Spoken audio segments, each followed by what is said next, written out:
Alright.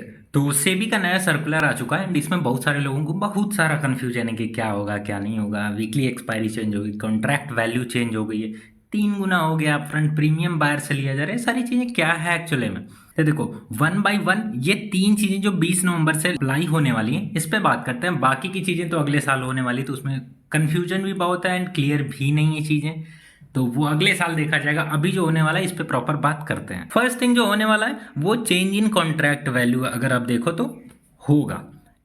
Contract value क्या होती है मोस्टली लोगों को यही नहीं पता है, तो पहले मैं वो बता देता हूँ, फिर उसके बाद उन्हें बताता हूँ कि वो जो 15-20 लाख रुपए की बात हो रही है वो किस तरीके से हो रही है। ओके, तो यहाँ निफ्टी का एग्जांपल ले रहा हूँ कॉन्ट्रैक्ट वैल्यू समझाने के लिए, उसके बाद समझेंगे कि किस तरीके से इंक्रीज होगा, तो ऑप्शन बायर को कितना पे करना होगा। ठीक है, कॉन्ट्रैक्ट वैल्यू देखने के लिए हमें पहले देखना होता है कि निफ्टी का एग्जांपल हम ले रहे हैं, निफ्टी कितने पे चल रहा है। लेट्स अज्यूम कि ये 25,800 के आसपास चल रहा है एंड इसकी जो लॉट साइज है निफ्टी का वो 25 का है। तो ये जो स्पॉट प्राइस है एंड लॉट साइज को उसमें मल्टीप्लाई कर दो, देन आपका कॉन्ट्रैक्ट वैल्यू आता है। तो जो अभी के टाइम में कॉन्ट्रैक्ट वैल्यू देखा जाता है वो 5 लाख से 7 लाख के बीच में होता है।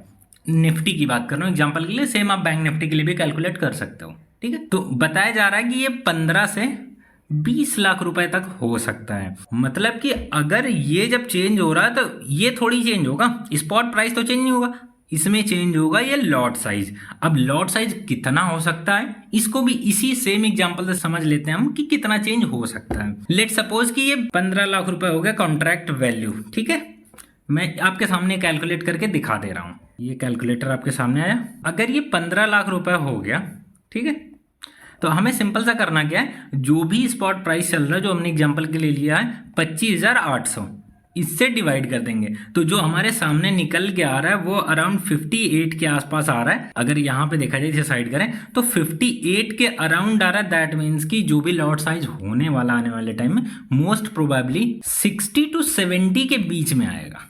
ये अभी के हिसाब से जो भी एक्सपेक्टेशन है यही हो सकता है मोस्ट प्रोबेबली। तो जो लोग अच्छे खासे कैपिटल से ट्रेड करते हैं, जो 4-5-6 लॉट से ट्रेड करते हैं, जैसे कि अभी 25 का लॉट है तो ये 3 गुना हो सकता है। मे बी अगर 75 हो जाए तो जो 3 लॉट से ऑलरेडी ट्रेड करते हैं तो उनके लिए कोई प्रॉब्लम नहीं है। प्रॉब्लम उनके लिए जो एक लॉट से ही एक्सपायरी पे हीरो हीरो खेलने आते थे, तो वो सारी चीजों से थोड़ा सा राहत मिल जाएगी रिटेलर्स को। ठीक है, अगर मान लेते हैं कि ये 3 गुना हो गया तो क्या हमें किस तरीके से प्रीमियम पे करना होगा। हमें प्रीमियम वही सिंपल पे करना होगा कि लाइक अगर 100 रुपीज का प्रीमियम एंड लॉट साइज हमारा चेंज हो गया 75 का हो गया, तो इसको मल्टीप्लाई करा दो, सिंपल सा आपका आ जाएगा इतना 7500 रुपए। तो ये आपको ऑप्शन आ जाए, ऑप्शन बायर पे करना होगा और कुछ नहीं है। ठीक है, तो ऑप्शन बायर के लिए ये जो दिखाया जा रहा है कि कॉन्ट्रैक्ट वैल्यू चेंज हो जाएगी 3 गुना हो जाएगी, तो कुछ उसमें रॉकेट साइंस नहीं है। अगर जो ऑलरेडी 2-3-4 लॉट से ट्रेड करते हैं उनके लिए कोई प्रॉब्लम नहीं है। प्रॉब्लम उनके लिए जो एंट्री बैरियर है, एक लॉट से जीरो हीरो खेलने आते हैं, जीरो ही करके जाते हैं मोस्टली। अब बात कर लेते हैं वीकली जो लिमिट आप लोगों को बताई जा रही है ये एक्चुअली में क्या है। एनएससी एंड बीएससी दोनों को बोला गया कि आप वीकली एक्सपायरी सिर्फ एक रख सकते हो। जैसे एनएससी के पास अभी जो चल रही एक्सपायरी वो 4 चल रही, Nifty, bank Nifty, Fin Nifty, mid का। बीएससी की बात करें तो इसमें सेंसेक्स एंड बैंक एक्स आता है।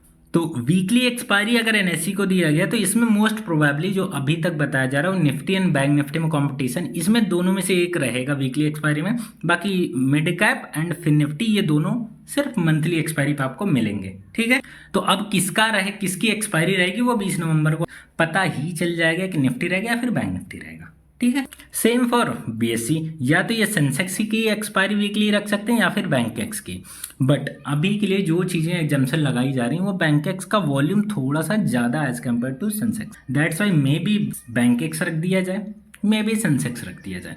लेकिन एक कोरिलेशन बताया जा रहा है कि अगर एनएससी जो है वो निफ्टी रखता है तो यहाँ पे बैंक निफ्टी नहीं होगा। दैट मीन्स कि बीएससी अगर बैंक एक्स रख दे तो इसके अंदर जो बैंक्स कवर हो जाएंगे।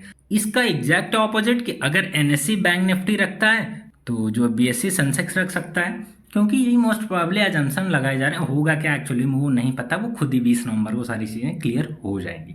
ठीक है, मंथली एक्सपायरी सबकी सेम है, उसके ऊपर अभी तक कोई भी बात नहीं हुई है। थर्ड चीज की बात करूं, जो upfront premium from option buyer बताया गया, भाई इसका कोई क्लियर व्यू अभी तक आया नहीं कि एक्चुअली में है क्या एंड मांग क्या रहे हैं। ये उधारी मांग रहे हैं, भीख मांग रहे हैं, क्या मांग रहे हैं। लेट सपोज एग्जांपल के लिए ऑप्शन बायर प्रीमियम पे करता है, कॉन्ट्रैक्ट वैल्यू नहीं पे करता है।